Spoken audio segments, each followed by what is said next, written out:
Hello and welcome to the SHIPSHAPE podcast, a series of podcasts where we meet amazing people and talk about their experiences, personal, technical, and all related to the maritime world. Come and dive in, dive in, dive in.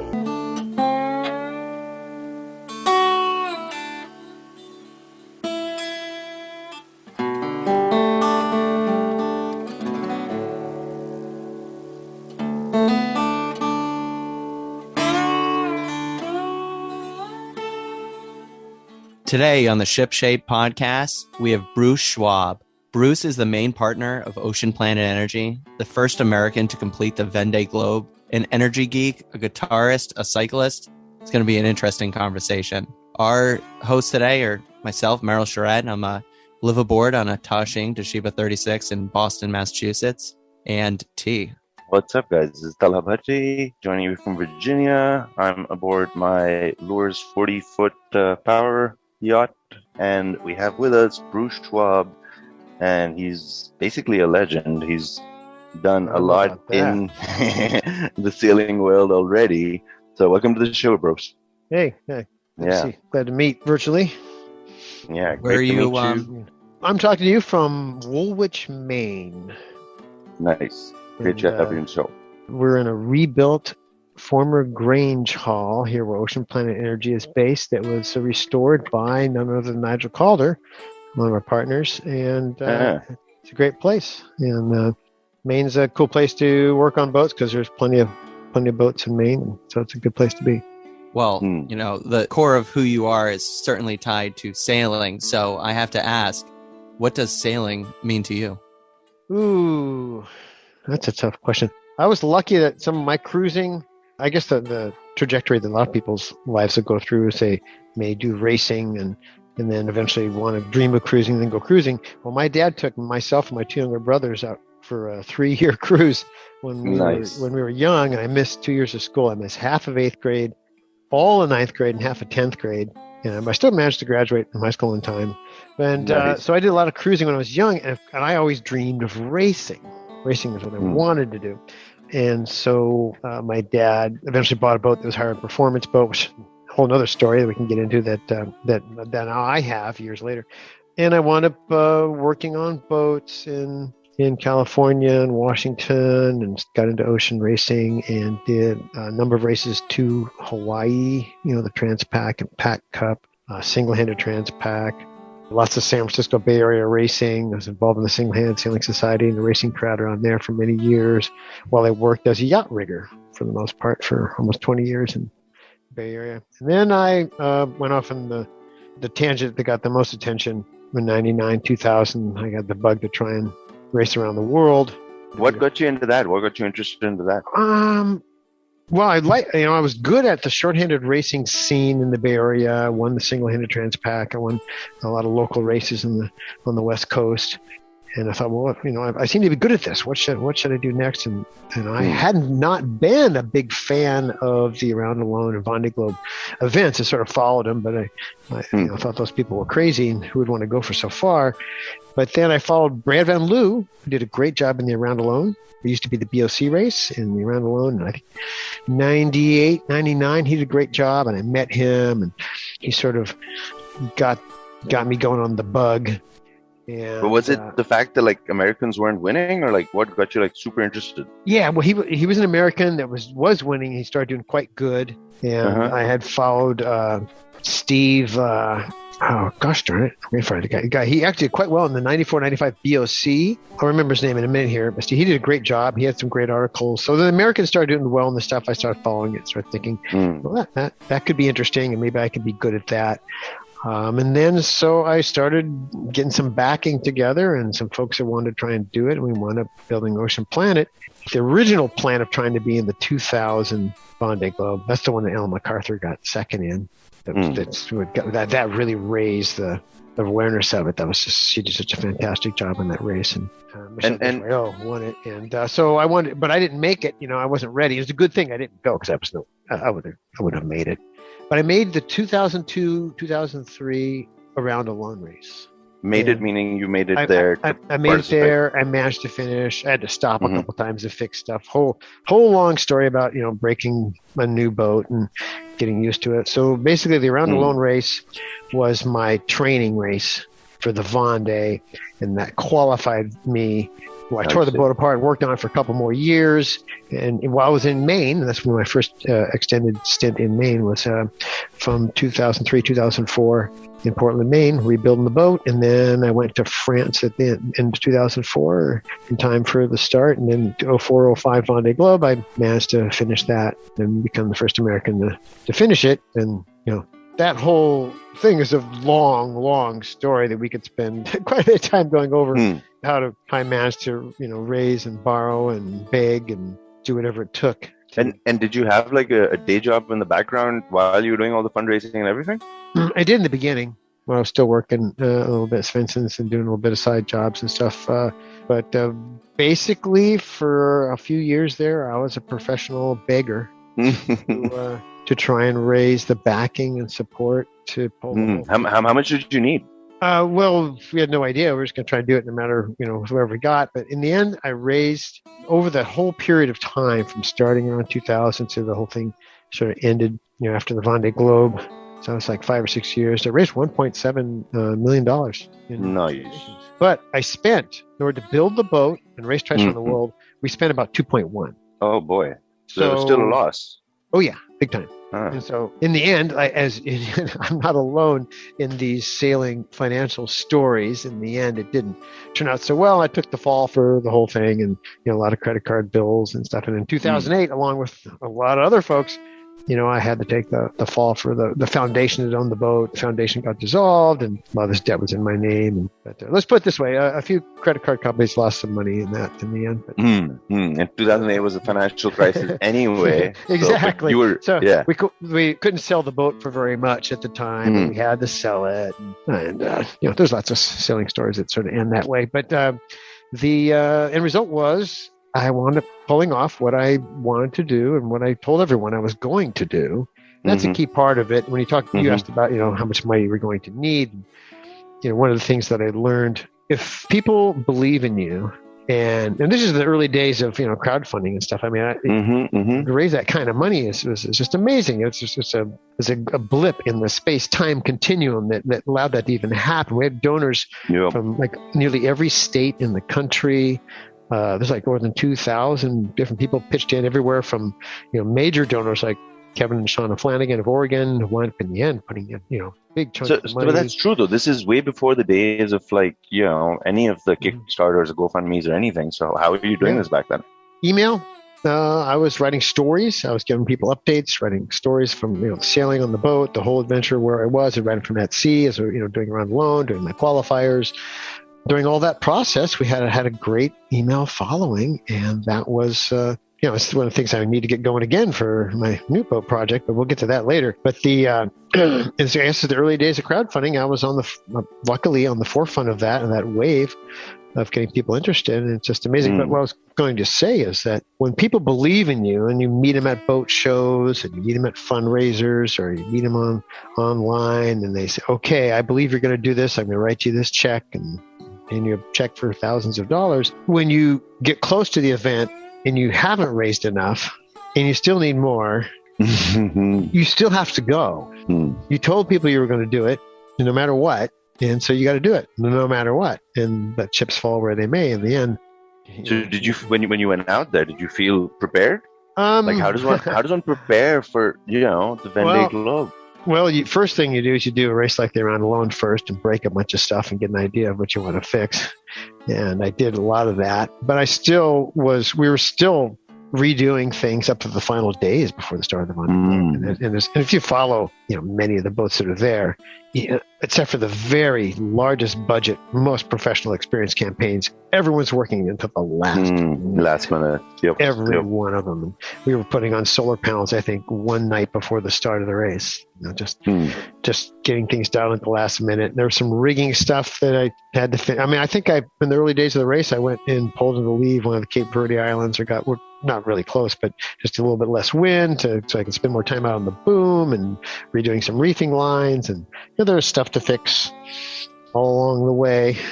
And I had a great set of stories they were sending out on my email, link for all this stuff for a while.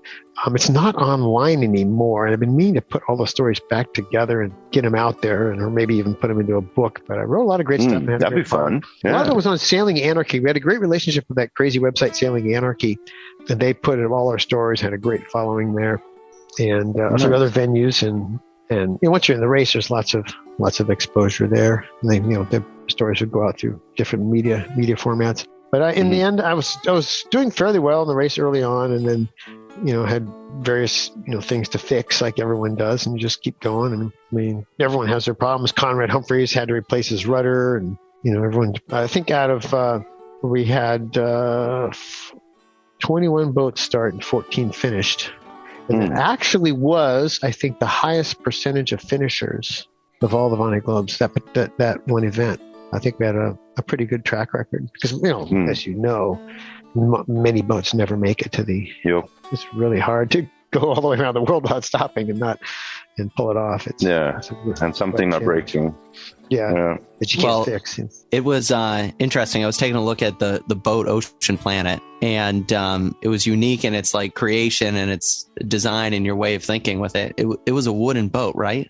Yes, it was cold molded wood veneers over a foam core. So it was a composite boat. It was very light construction. It was very, very good construction. And the builder that did this, Schooner Creek Boatworks in Portland, Oregon, had built a number of Tom Wiley designs using that technique already. And it had been proven as a very fast, fairly economical, but effective way to build boats. It's had plenty of, carbon and Kevlar and other modern materials in it. So it was unique construction in many ways. Probably the most visible feature on it that was unusual was the freestanding rig.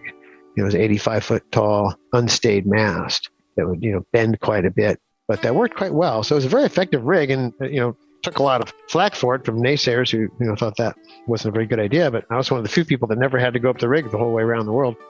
So just so our listeners understand this a little better, describe that a little more for us. What was it? It was a braided carbon tube, essentially like a giant fishing pole. It's made by Composite Engineering in Massachusetts. Ted Van Duzen, I don't think he owns that anymore, but he was the guy that designed that. And I don't know if you're familiar with the Tom Wiley designed boats called the Wiley Cats. They were unstayed cat rigs. They're very popular on the West Coast.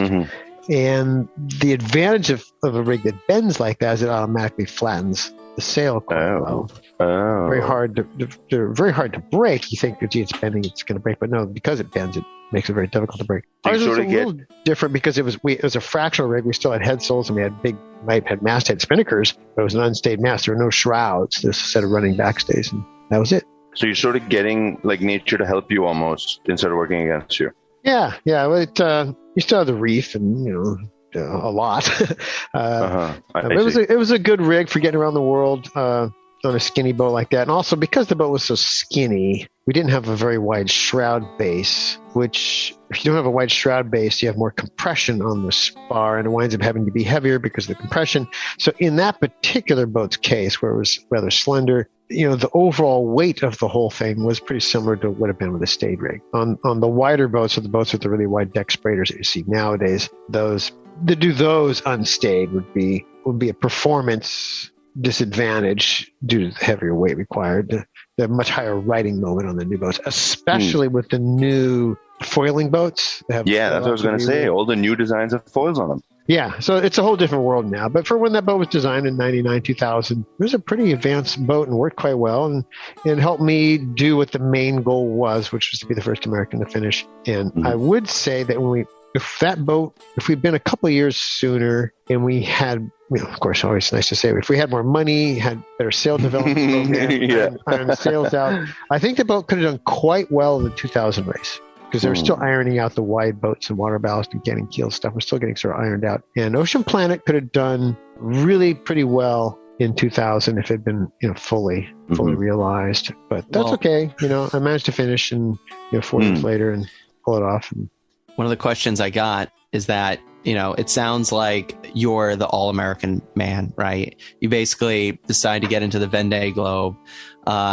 You create the Made in America Foundation to pretty much fund this. No American has completed it. When you were out there, did you feel like America was with you, right? Like, was that a driving force? Like, how did you think of that? Yeah, well, there's a patriotic side to it, but definitely a responsibility side to it that all these people had pitched into it, and I didn't want to screw it up for them all. And and there's so many volunteers work on the boat. When single-handed racing is anything but single-handed as far as getting to the event. There's so many people involved, and volunteers and workers to make it all happen. And someone is the designated driver. That was me, but you feel a lot of responsibility to not screw it up.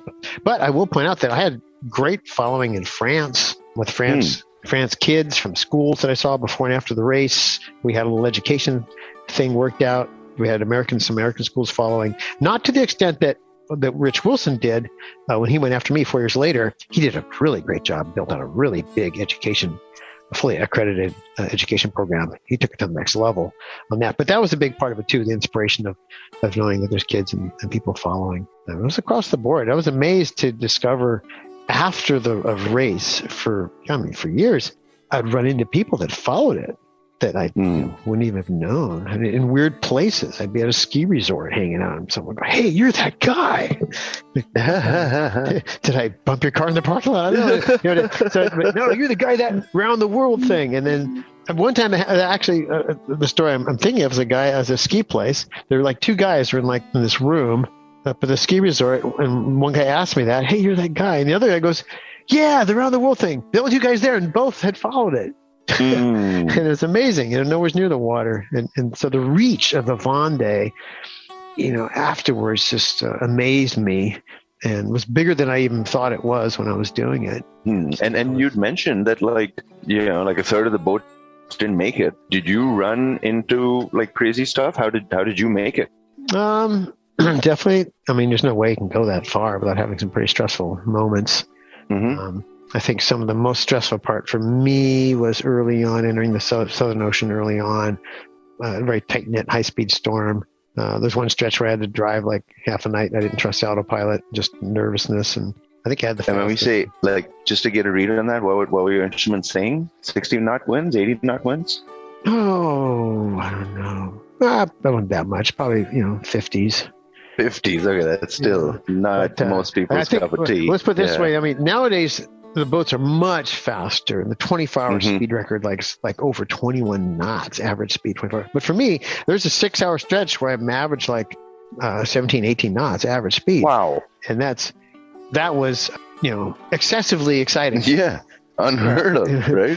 for that time. And so, the boat could go pretty fast, but that was faster than I wanted to go. But I was in a situation where I didn't want to stop driving and just had to keep going and wait for it all to wind down. And you had an autopilot system? What were the autopilot systems? Oh yeah, we had a very good, well thought out steering and autopilot system. That was all pretty good. But no matter how good it is, there's you don't really want to find out what the limits of it are and hope something goes wrong.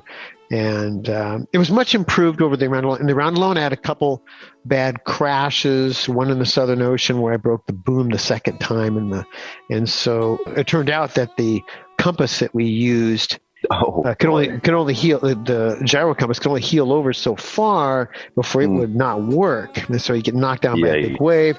The compass would start putting out data. Your autopilot wouldn't have any data to go on. It would get lost, and you'd slowly spill into a crash if you didn't get it unhooked and start driving soon enough. Eventually, we learned put it on a gimbal so that the compass doesn't tilt too far.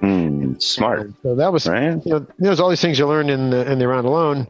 Necessity, right? But so the Vendée, the system was ironed out quite a bit. But that doesn't mean you're not, nervous as hell in a big storm when there's so far to go, and it's not stopping. The round alone, we had a few stops, and you have to keep going, and so there's some stress just trying to make it to the end. I think psychologically, as I got toward the end of the Vendée, I remember being just wondering if something was going to go wrong. Toward the last, beating up the Atlantic, getting through the traffic and getting through the stuff in the Bay of Biscay. As the closer you get to the end, the more suspicious I became that something was going to go wrong.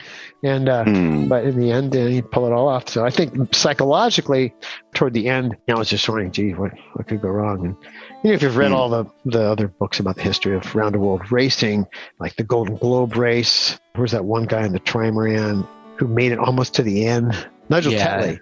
and his trimaran fell apart. He almost made it. And in fact, he'd crossed his path. He'd effectively gone around the world, and his boat fell apart. And those are great stories, by the way. I sort of got into that stuff. Yeah, that's what you're saving for your book. I love it. Right? And then, but you're obviously part of the whole psychological thing is that you're also not getting much sleep, right? How much were you sleeping at this time?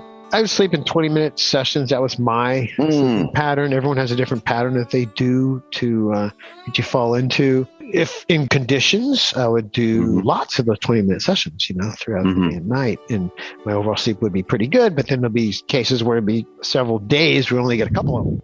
So it all depends on the conditions. And you definitely get in the habit of trying to bank it up when possible. Ready when things go bad. I listened to some of your interviews from the Vendée Globe. And I guess the way your keel was shaped, it made this crazy sound. And our viewers will have to listen to a few of the videos that you have on YouTube. Yeah, there's some good ones up there. It's howled. It would definitely howl at high speed, which is pretty common. Even the new boats, someone will do that. It has something to do with the trailing edges on the foils that everyone's always trying to. That's a classic debate of what you do with the trailing edges of your foils to try and stop that infernal noise. But yeah, it was like it was such a terrifying noise. I'm like, oh my God, that sounds just so ominous, like this constant hum. Yeah. Yeah. And that's because it's literally it means you're going fast, though. It means you're going fast. So at a certain point, it's like, hey, we're going fast, and there's a good sound. But at a certain point, it does get a little.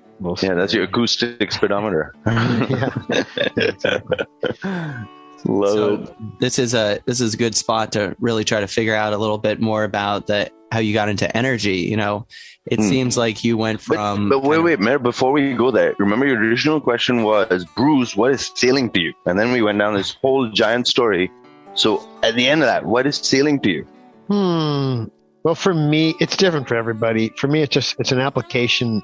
Well, it's a great mix of physical sensations, especially on fast boats. I mean, I really like sailing on fast boats. I physically tie into the feeling of the wind and the way the boat goes through the water.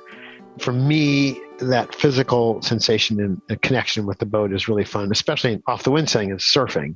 That whole physical sensation of surfing is so much fun. It's like mountain biking on, great corners. Mountain road. So that and that physical mixture with the mental part of it. There's just so much data and stuff to absorb and get in, and tie into with the sail trim, the angles. It's almost like becoming one with the boat. Yeah, with there's that becoming one with the boat, physical part of it, and then the mental numbers part of it, which is fun to do. And the strategy of working wind angles and analysis of it. It's just so involving that it can be pretty addicting, the whole thing, sailboat racing. I haven't been doing so much of it the past few years. I've obviously had my fill with 2 trips around the world and I think 6 Hawaii races and 4 transatlantics. And so I've had, quite enough sailing for a while, but I do want to do some more on my boat Improbable, the one that I lived on when my dad had when I was in high school. Nice. That's a whole other story we can get into. I do want to do some more Hawaii races and then a little more cruising, but I'm not going to go around the world again. Okay. I do want to point out that I was the first American to officially finish, but I'm not the first American to do it. Mike Plant should be recognized as the first American to try it, and that he finished, but unofficially because he had to get some help. So he was disqualified, but he's a great story. Mike Plant was there's a movie out about him called Coyote. He's a crazy guy. And then before him, we should recognize Dodge Morgan, who's the guy who spent a lot of time in Maine and New England, who did his own self-funded trip before the Vendée Globe even existed. And he went around the world and set a bunch of races on the boat that he had built for himself, American Promise. And that's wow. I met him. He was on our board for a while of the foundation that owned the boat. And he was a great advisor and a great influence. What a character. So he passed away. I bet you meet interesting people. I mean, that, like you said, you need to be a certain kind of crazy to even try it. Right? Yeah. There's a lot of the whole vortex of OceanPlanet, the boat, in that program, and the people that it brought in from all over the world, from France to New Zealand, in the round alone, went to all these different countries, and people from all over the U.S. from who would come in and help on the boat from wherever. That whole vortex and people involved. There's literally hundreds of people who were involved in the whole program, in one way or another, and all the donors. It was a big thing. I mean, it had a lot of gravity to it and a lot of stuff. So it changed my life. And when it came out of that, I was a little lost for a while with all the financial stuff that went on and trying to figure out what to do with myself. But it turned out that I had become, and this segues into Meryl's question. Exactly. What is I became sort of an energy geek, as many people will do when you spend a lot of time staring at the battery monitor, wondering if you have to recharge the batteries. And I was lucky that I was a yacht rigger. I didn't know diddly about electrical systems when I started all that stuff. And I was lucky that the place I worked at, Svensson's Marine in Alameda, California, I'd worked there for almost 20 years. A guy who's in the same complex there, Lem Dow of LTD Marine, and he's still a really highly recognized electrical installer in the area there. He was my guru in electrical systems. He set up OceanPlanet for me and he just said, you're not going to go around the world with, I'm not going to let you go without having a good system on there. And so he designed a system, and I spent my time learning what I had, what he had put together in there. And that was a lot of my education. Really and so back then, what sort of system are you talking about? Well, back then it was before the days of lithium batteries. We had gel batteries, and we had a high power 24 volt alternator. So 24 volt those system. alternators were already making their way into, because I thought that was a newer innovation. No, high power alternators have been around for quite some time. Really? The regulators were advanced. We had the most advanced alternator regulator you could get. This was back when ample power was out. We had the SAR V3, the early days of smart alternator regulators. So I got to, I was up on the latest stuff of the time, thanks to my friend Lam, who set all that up. And the solar had lots of solar on there, and solar controllers, and good battery monitoring system to see all this stuff and be able to manage my loads and be able to make decisions and say, well, I'm getting a little low, but in a couple hours, the sun's going to be up. And the way the boat's heeled here in the South Atlantic, I know that I'm going to get a pile on this jibe in the motor. I'm going to get a lot of power from the solar, and I won't have to charge, if things go well. I went for 3 days once without charging at all with the engine, just because I was able to work the solar and tie it into to collect as much energy as possible. Once again, the Southern Ocean, there's a lot more clouds, and you had to use the engine more to charge. But that managing, the energy and the energy storage and the use of it became a habit. And when another one of my OceanPlanet team members, a friend of mine out in California, Greg Nelson, was getting into lithium batteries afterwards, and he and I started marketing some early forms of lithium batteries early in the game, before we learned that more advanced electric control systems, BMS, we say, you hear the acronym BMS a lot, which means battery management system, was an important part of lithium battery systems. So I learned pretty early on that, fortunately I didn't have any, big fires or anything or burn any boats down, but I learned that we needed more integrated systems, and that's what we do now. I've sort of grown. I'm not an electrical engineer. One of my employees, one of our partners, Julia Carlton, she's an electrical engineer. And of course, Nigel Calder, his partner, he's a legend in the business. I'm just a sailor that has stared at battery monitors a whole lot. but I got started with lithium batteries pretty early in the game. So and this is when they were still dangerous. Well, yep, they could be. Yep, they definitely could be. And I've been able to stay up with all the systems and what the right way to do lithium batteries is for large applications. And there's different horses for different courses. And that's sort of our game here, is doing the more high-end. At OceanPlanet Energy, which we kind of named after the boat, it's a business I run now. Our bread and butter is the little bit larger integrated systems that have very powerful charging and large energy storage, where people want to run, say, air conditioning all night long, which is something you never would do off lead batteries before. Yep. And charge it all up in an hour and a half in the morning. It takes a whole lot of charging power. So having a system that can do that, but lithium batteries allows you to do that, but to have to move that kind of energy around with high power alternators all takes integration and a control system that I didn't know it when I was staring at that amp power monitor and had my SRV3 regulator in 2002. I didn't know that I was beginning my training for how to do these systems now for bigger boats. And on our market isn't racing boats. Racing boats don't have that much load. You're just, everyone's your market. All the cruisers It's the who don't want to run the generator. It's the boats that want to have, they don't want to have a generator, or at least limit the use of it, and want to have some amenities on the boat. They need to create the power and store it to have those amenities. That's the market it sounds like you came in kind of very early on to the whole kind of renewable energy charging systems on yachts. How has it changed over the years that you've been in it? It obviously seems like a lot more people are getting into it and considering it, and especially with the fuel prices these days, right? Exactly. Yeah. You still can't beat the energy density of fuel. The energy density of a fuel, if working with renewables teaches you anything, it's that how amazing diesel is. The amount of energy you can get out of it. But then now that you recognize how amazing and valuable it is, how do you get the most possible out of every pint of that fuel? Now it's more expensive, and that can be done so much better than traditional energy systems have.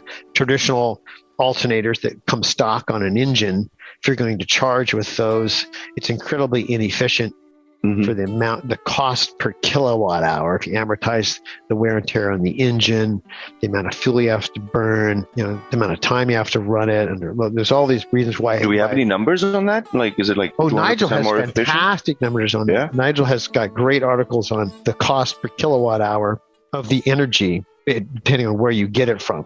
He does seminars and stories on the stuff. He's a wealth of information. And if you're able to load up your device, whether it's a generator or whether it's an engine, if you are able to load it up so it's charging, close to what it can produce, it's better to load them up than to run them lightly loaded. They'll burn fuel when they're running, whether they're lightly loaded or not. So you want to load it up. It's better for a diesel engine to do that. Then it becomes much more cost efficient if you're able to wring, much more kilowatt hours out of those drops of diesel and put them somewhere, in the batteries. And so you asked what had changed over the years, and the alternators, big alternators have been around for many, many decades for different applications, but they've gotten more advanced and smaller for a given amount of power that they can do. Higher voltage systems are coming into play. We sell more 24-volt systems now than we do 12-volt ones.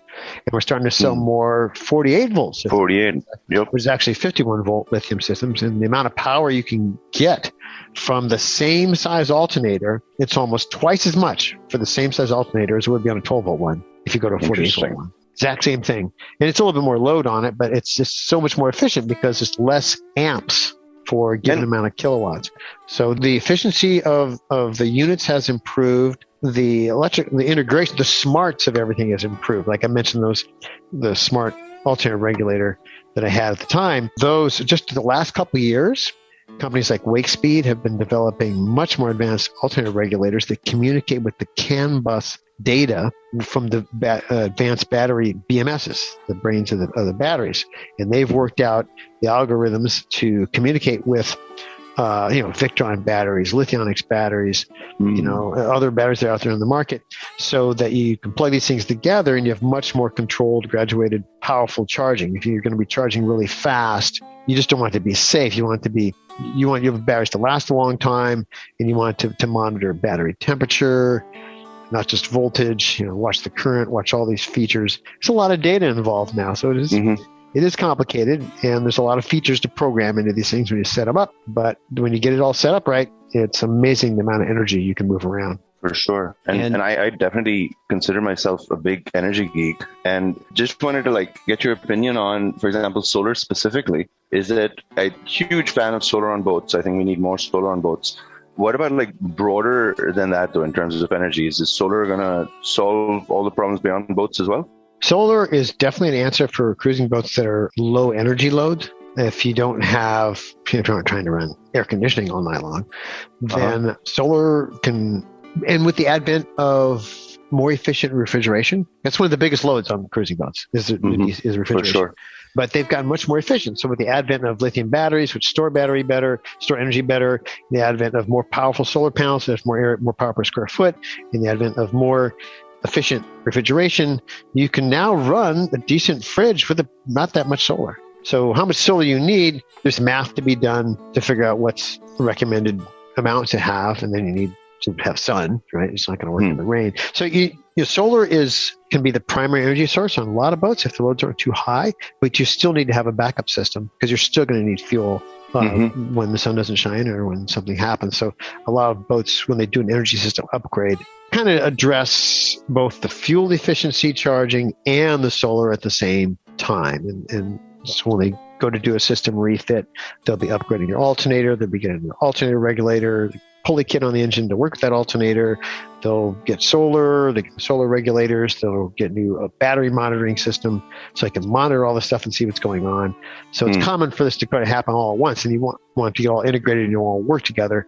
And so that's our game, and that's what you guys packages, offer. Yeah, to kind of say, well, you can use this and this talk to this and this talk to everything, knows what's going on, and then we create a system diagram so the installers actually have a plan that, so everyone knows here's what we're shooting for. This is where the main parts are going to be. And this is how it's all basically connected. How the networking works, people need to know, since the BMS, the battery system needs to communicate with the regulator, how does that all plug together? Where's it go to the monitoring? And so we do diagrams that kind of show, what plugs into what. And obviously, and this sounds super technical to lots of our listeners probably, but like one way is obviously just to get Bruce's company to figure everything out for you, or do the way Bruce did, right? You started off with, like I started off with a 10-watt panel and now have a kilowatt on top, right? Start super small and just figure it out piece by piece yourself. It's true, if you have the time. Yeah. Well, as soon as you brought up refrigeration, I was like, okay, now I see the connection. Lexi from Boat RX. Yep. Mm-hmm.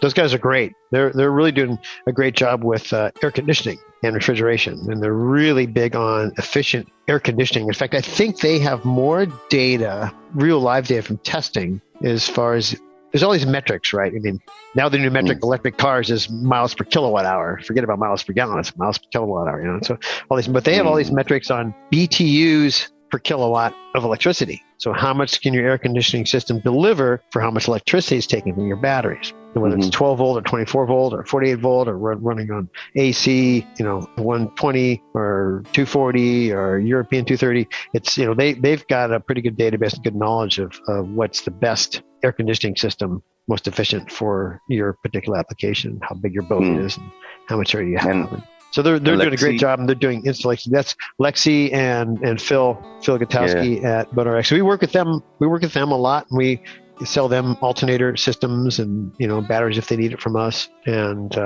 we had the pleasure of interviewing them. They were one of our first shows. I think our listeners, some of them who've heard our first few shows, might remember Lexi.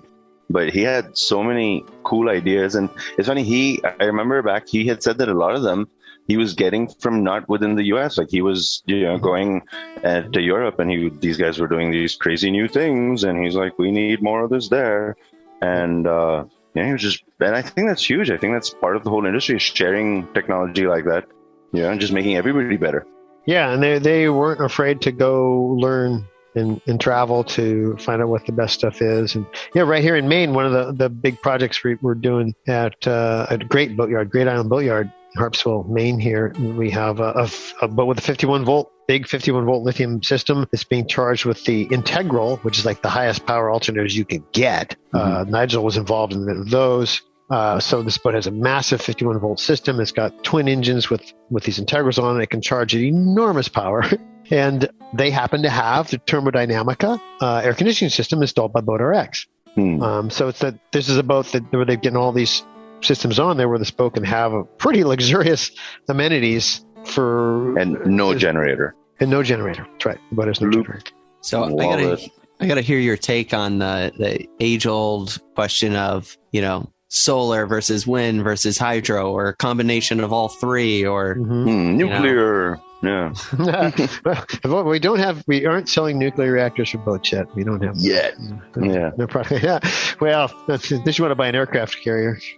But the combination of all this stuff is definitely improved and the integration of making it all work is definitely improved. But solar can do quite a bit, and as for what the mix is, depends on where you're going to go. If you want to cruise in Newfoundland and stuff, and where it's foggy a lot, maybe wind is a good thing to have, where it's windy a lot, but foggy. In general, wind is sort of fallen out of favor a little bit in favor of more solar if you can fit it, but they do complement each other. The one tricky thing with wind is that they're usually, I'll get a little technical here, they're usually permanent magnet motors, and so the controllers are different. In an alternator, you control the magnetism of the motor, the rotor in there, with a regulator that controls how magnetized that rotor is. And if it doesn't want it to run, it turns off that magnetism, it turns off the voltage feeding the rotor, and then it doesn't do anything. It just spins. Well, if it's a permanent magnet motor up in a wind generator, it goes to a different type of regulator. It can't really turn it off. Has to go somewhere. Yeah. The electricity. Yeah. And with you have lithium batteries have to be able to turn off the charge sources. So the integration of a wind generator system into a lithium battery system gets a little bit more complicated because they're harder to turn off. And I've seen some people, again, other energy geeks, are messing with a system where as soon as the batteries are charged, they'll divert all the extra amperage into, heating the water or something. Yeah, and you can do that. And you could, I think some of the answers some folks are doing now is that rather than mess around with the complication of trying to integrate the BMS to control the wind and the relays and stuff, they just direct it to a lead battery and then use a B2B charger from that when it's charged to move energy to the house battery in a controlled manner, or divert it to a water heater or something the old-fashioned way. So, and even on these boats with lithium batteries, you'll often find several lead batteries on board to do certain tasks. For instance, starting the engines. You don't want that on the same circuits as your house loads, and the engine starting batteries don't necessarily need to be that big, so you don't say that much weight. So it's usually better to stick with lead batteries for your starting, and then charge those from the house bank, which is where most of the energy is. But you can use that to charge your house banks, or for your bow thruster and windlass up in the front of the boat. That is probably might as well be a lead battery. It's less expensive, and then charge that from the house bank as well. So knowing the loads and picking the right batteries for those applications, choosing the right sources depending on where you're going to go. If you have enough room for solar, some boats don't have much room for solar, and they're going to use fuel. I would say this. Here's a very, very crude analogy trying to decide whether you should go with like lead batteries or lithium batteries. If you can get enough solar, if you do your loads are low enough to where you got refrigeration, you got a couple of little things, that if you can get enough on there to cover all your loads, and then a little bit extra, so you can charge quickly after some cloudy days and stuff. Lead batteries are going to be fine. Lead batteries last years and years if they just get charged often enough. They don't like sitting partially charged. They'll deteriorate. But if you can get enough solar to do that, stick with lead batteries and put as much solar on as you can get. If your loads are high enough and you have limited space for solar, or just not enough to cover whatever your high enough loads are, and you have to charge with fuel, and that means you're running an engine or a generator, and you want to move energy into your batteries, and you want to spend as little time doing it as possible, then lithium batteries are going to make sense. Because once you have to charge with fuel, it takes so long to fully charge a lead battery that it's very inefficient to charge them from alternators and stuff, where you don't want to run it for alternator under low load for a couple hours just to top off your lead batteries. So it's a very crude analogy, but that's basically a good rough set of parameters, right? If you can cover your loads of solar, you're going to be fine with lead. And if you need to charge with fuel, lithium is worth looking at. And at the same time, I think now there's also little gizmos that let the batteries talk to each other better, right? Different sort of chemistries as well. Well, that's what we call B2B chargers. I may have said that earlier without explaining it. Sorry. A B2B charger is essentially a DC-DC converter that has a programmable output from the source battery. Its target battery output has a programmable what's multi-stage charging, where it has an absorption voltage and a flow voltage. It'll properly maintain the battery that's on the source side, and it'll turn off if the input voltage is too low. You can program all these things to where don't turn on if you're discharging the house bank too low. Just turn off and let the starting battery stay charged, and the next time you're charging, it'll automatically turn on. So we use those a lot, what we call B2B chargers. Essentially just B2B. Smart, battery to battery. It's essentially a smart DC-DC converter. Victron makes a bunch of those. So that's what I was thinking. I have a little Victron gizmo. Yeah, Sterling Smart Power made them for years on Victron has taken over some of the market from the Sterling Power ones, but Sterling Power still has some more powerful ones for sometimes if the battery when it charged takes more load, you might still use a Sterling one. Yeah, I'm a huge fan of Victron stuff. Huge. Yep. They make That's a great product line, and they're always improving, coming out with new stuff.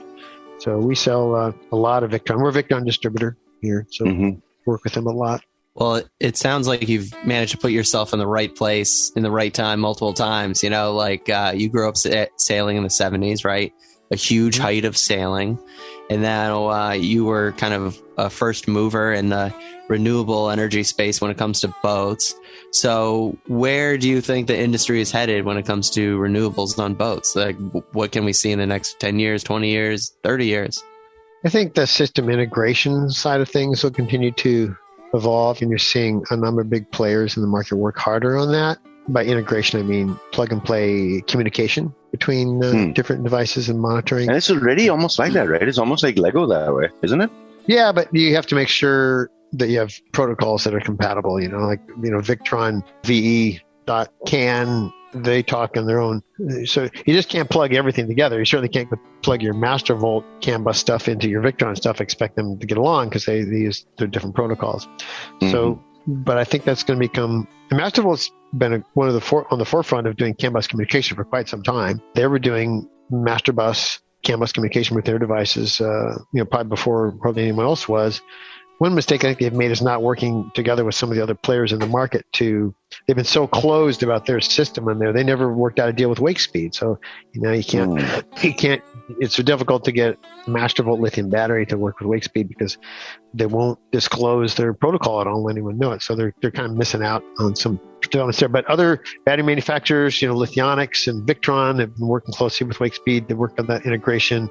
Now you can get a Victron battery display, a Lithionics battery to display on a Victron monitoring system, and you can get wake speed display on a Victron monitoring system. Victron's been doing a great job with their GX platform, with their GX monitoring, and the fact that you can tie that to VRM, so you can view them remotely. Like we have clients systems we can review remotely from like wherever they are, and we can reprogram their stuff, virtually from the internet, if they're connected, if they're online. And does this tie into NEMA type networks as well, or do NEMA those type? not speak Yes. yet? Well, there's different protocols. For instance, in the marine biz, you have NEMA 2000 or N2K. It's very similar. It's CAN bus. And in the RV industry, you have RVC that is very, very similar, but they're different PGNs, different parameter group numbers, and they're not exactly the same. They're just the same sort of format, but they're just different numbers and different things. So getting those to integrate and talk to each other requires a little bit of stuff. So what's going to improve is the integration between these different platforms and gateways between them to make things more plug and play and a little bit more refined. And hopefully, we've been on the cutting edge of this stuff, and it's been labor intensive and support intensive as some of these great features have come into play. But it's not like everyone knows how to program this stuff, and there's a million features to program. And so installers have been used to doing things the old way. It's a big challenge to learn something new and learn how to set all this stuff up. And I think there's a big demand now for installers that are up on these new integration systems on there, and I know on our end, keeping my crew here, keeping personnel that are growing with this stuff and learning it. That's a challenge. Getting young people into our industry that want to stick with it, that don't get pulled off by other industries that pay them more, is a real challenge. Well, here's a question. For a young person that's thinking about coming into the industry, obviously there's tons of opportunity in it. How would you recommend them kind of navigate the waters of getting into it? Well, the first thing you do is read Nigel's books. Right? those are we're hopefully going to have him on the show after all this. Yeah. Oh, you should. Yeah, Nigel. Yeah. Yeah, but actually, what you should do first is one of the first things is on our website, on our support page, there's a link to this boat how-to course. Go to OceanPlanet Energy. We'll definitely put a link for that in the description. Go to the short support how-to, and there's a link there, and it goes to an online marine electrical systems course that Nigel developed with his partner Jan and some other guys in Europe. And it's a very thorough, starts at the very beginning, electrical concepts, and takes you all the way through to calculating all your loads and what you need for charging and all that stuff. It's very, very well done. That's huge. Thank you. And I think that's worth doing, whether you're interested in being an installer or just have your own boat and want to know how the heck everything works. Okay. And then are you saying get your hands dirty after that? Yeah, well, you decide how much you want to do. I think a lot of people do this stuff so they know it, and then they hire someone to do it because by the time they know it, they realize, boy, this is a lot of work. But at least they know what's happening. Mm-hmm. So you're also big in kind of like the ocean space and like, all of that. So how do you see kind of the state of our oceans and the energy scene in general, kind of outside of sailing or cruising or anything like that? Well, I think that it's a little unrealistic to eradicate the use of fossil fuels, especially in marine, because we have to. But at least we can become more efficient and use less of it and pollute a whole lot less.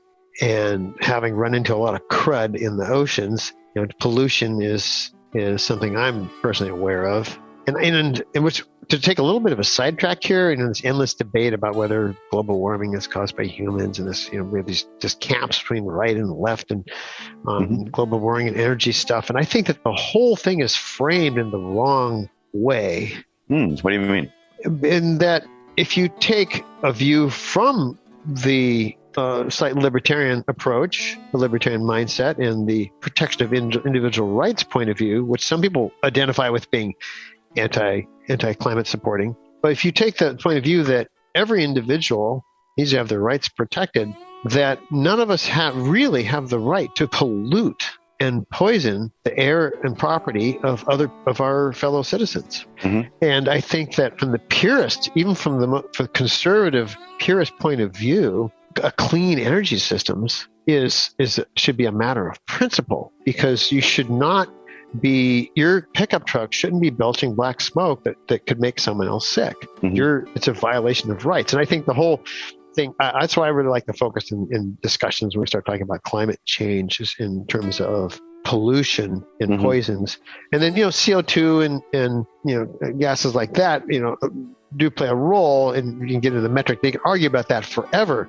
But from a standpoint of principle, I just think we need to have cleaner systems, both on and off the water, from the sense of just caring for our fellow citizens and the people that we live together with. It really makes a difference. As a cyclist, as someone who rides on the road a lot, there's a real difference in the amount of junk I have to breathe from one car to the next as they go by. And I know, having spent much of my life in California, the emissions standards there are quite onerous and add expense to the cars. But you can ride a bike through downtown Oakland, California, through the midst of the barrio, and it's less dirty than it is to follow one pickup truck here in Maine. So, so these emissions standards and stuff play a role, and there's a reason for them. And I don't think it should be framed as a right versus left thing. It should be framed as a pollution and individual protection of individuals thing. And I think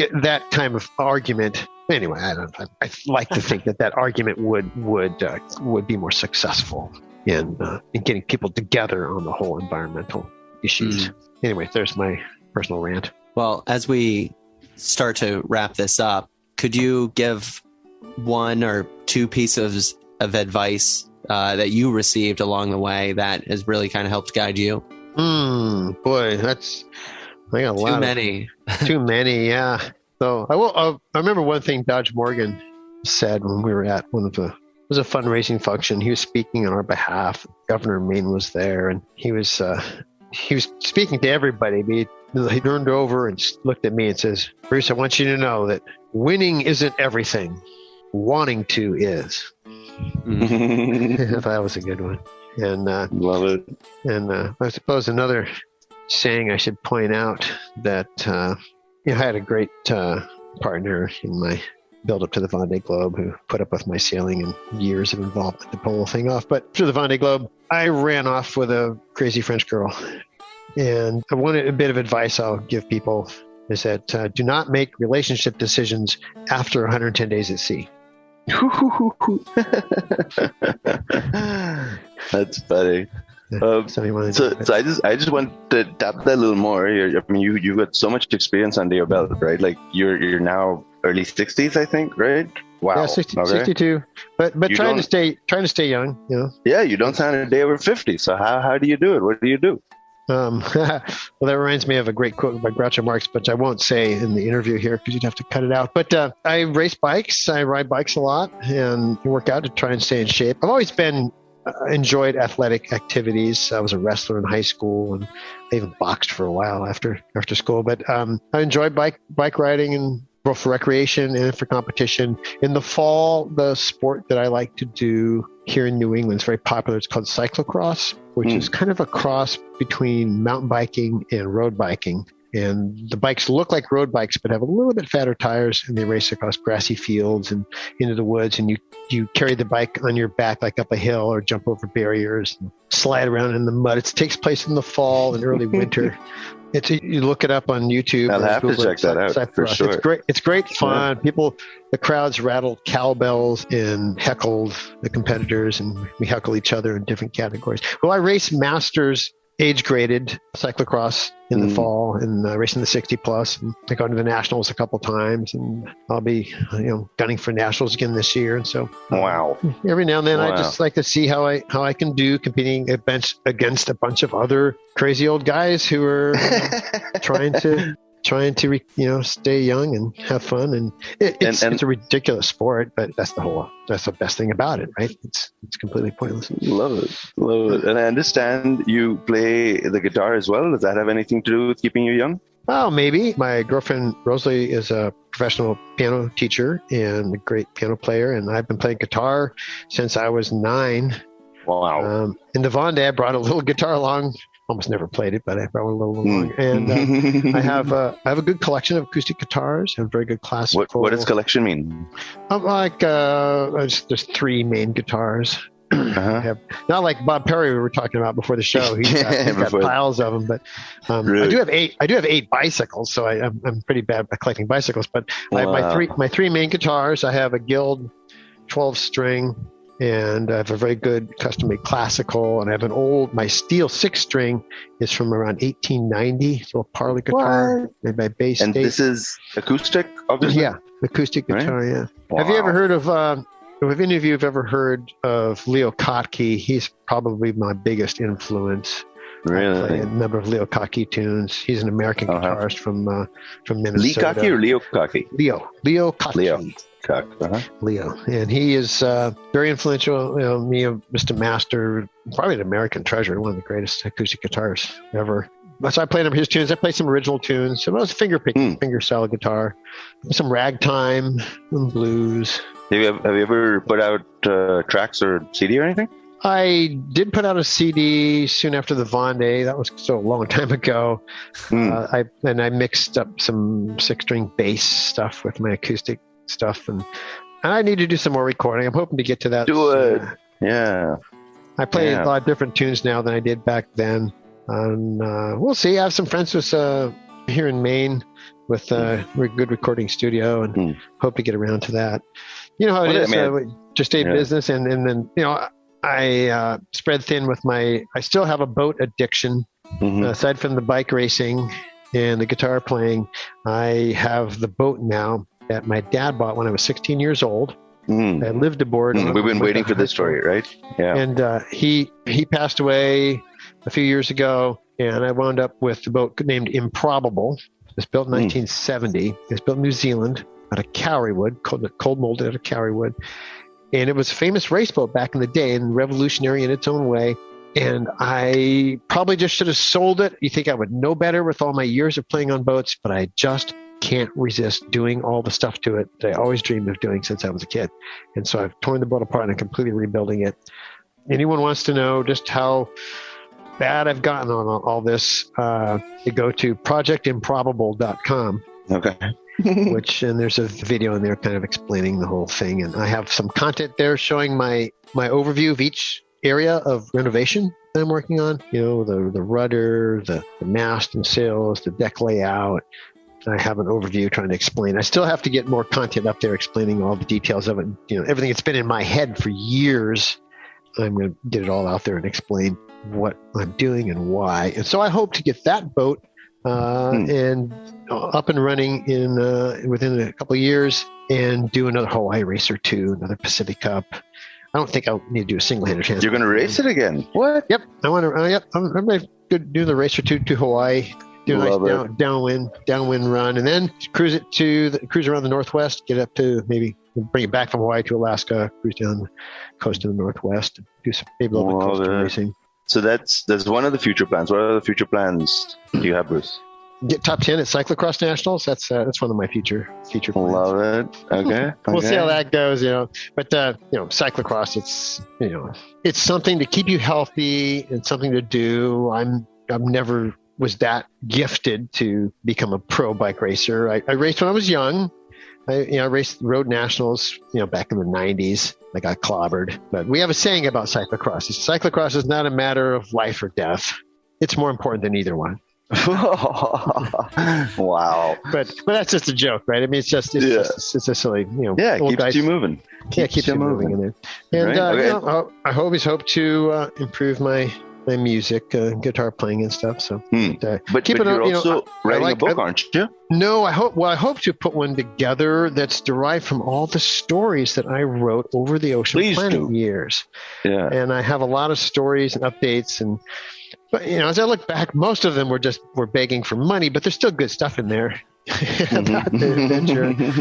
And someone was going to help me write and put together a book on that. I need to follow up with them and see if they made it. Yeah. Get an album out, get a book out, win the cyclocross. Let's do it. Yeah, there's a lot going on. Yeah. Well, so as you can see, I'm one of those guys that just is kind of bouncing off the walls, doing lots of different things. Probably trying to do too much, but I can't resist. Well, but I really want to, for our listeners, sort of draw all that together. Like maybe as a lesson, what can people listening to this?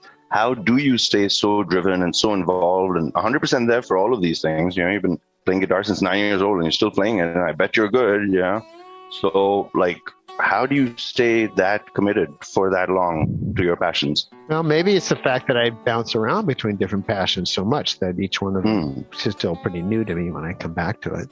I like that. Very interesting. Yeah. I'm scattered enough to where if I get bored with one thing, I just go work on the other for a while. Then I turn around and you still love it. So you're like, I'll do this till I get sick of it again. Yeah. Pretty much. Yeah. Maybe it's my nature maybe it's because I have a short attention span. But on the other hand, my long-term attention span is very good. I never would have pulled off the Vendée if I just didn't keep hammering away at what the long-term goal was. And so how do you stay aligned that way? How do you keep yourself focused on, I remember when Marilyn and I were trying to come south, the best advice we got was just point your bow south. Yeah. But you have to be willing to change. I think that you have to plan to some extent, but you have to be willing to change your plans to achieve what your long-term goal is. And so, if you know what you want to do, but are willing to adapt to get there, that is a key part of it. It's like training. It's like training for any sport. You have to prepare, and training for, programming alternator regulators. You have to start somewhere and just keep plugging away.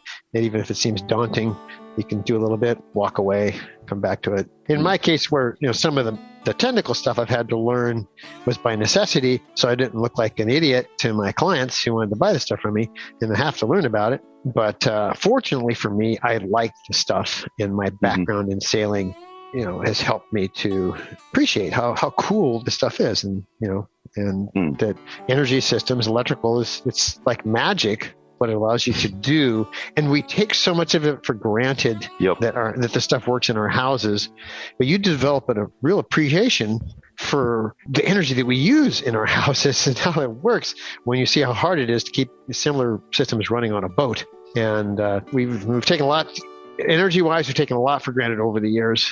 And with the cheap cost of fuel for years and the cheap grid energy we've had for years, it's been sort of unrealistic in some ways, and it's helped us build our economy. But energy is going to cost more, and it's not because of people think that's because political reasons or because we just don't want to drill baby drill, but it just plain costs a lot to get this energy out of the world. And I would say, fight efficiency. It's cool stuff, I mean, I have an electric car, it's the cheapest electric car I could get, but I love seeing how many miles per kilowatt hour I can get. It's a game, being efficient with energy. It's not a bad thing it's a fun thing to get into, and stretching your fuel supplies and having to carry less jerry cans out to your boat because you have an energy system that makes for a better lifestyle. Well, Bruce, this was such a fascinating episode. Where can people find more about you and read about you and what you're doing with Ocean Planet? Well, OceanPlanet Energy is pretty easy to find at OceanPlanetEnergy.com. And you can read a little bit there about me and Nigel and Julia and Tom and Devin, my crew here. And for my personal adventures on Improbable, go to projectimprobable.com. I do have some videos up on YouTube. If you Google Bruce Schwab guitar stuff, you'll find some stuff there. Some of those are almost like 15 years. They're really old, and I need to improve them, but they are what they are. I'll get some better ones up soon. But there's looking forward to that part the most. Yeah. Cool. Looking forward. But again, thank you so much, Bruce. That was very enlightening for everyone, I think. Fun talking to you guys, and great nostalgia for me to walk back through all these adventures. Yeah. And hopefully we're going to make our way through your team now. They all sound like fun guys. They are. Yeah. It's a good group. Yep.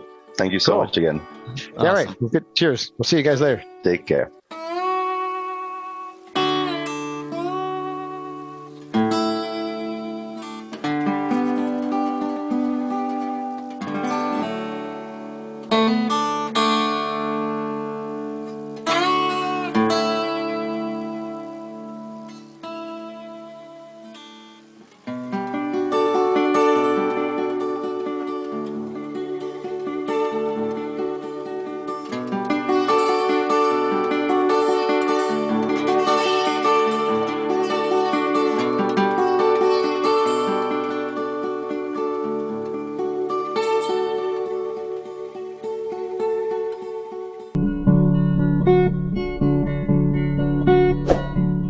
Check back every Tuesday for our latest episode, and be sure to like, share and subscribe to SHIPSHAPE.pro.